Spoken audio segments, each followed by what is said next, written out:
వాళ్ళ చదువు కంటిన్యూ అవుతుంది మళ్ళీ గవర్నమెంట్ స్కూల్లో గవర్నమెంట్ కాలేజీలో. ఫెయిల్ అయ్యారా ఇక వాళ్ళని చదువు మానిపించేసి కూలికి తీసుకెళ్ళిపోతారు.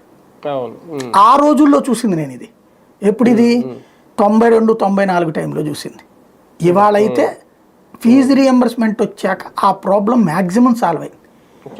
చాలా మంది వరకు ప్రతి ఒక్కళ్ళు పేద కుటుంబాల్లోని వాళ్ళు బీటెక్లు చేశారు, ఎంబీబీఎస్లు చేశారు, సాఫ్ట్వేర్ ఇంజనీర్లు అయ్యారు, విదేశాలకు కూడా పోయారు.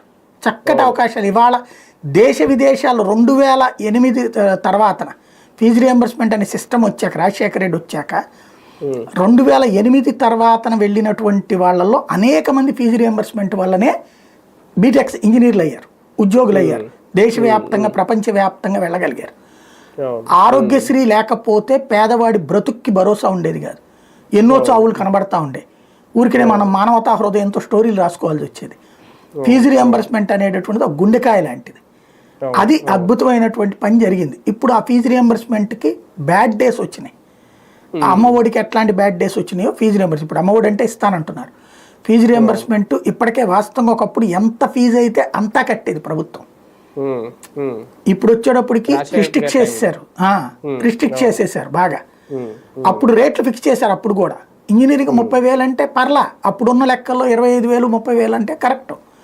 ఇవాళ రోజులు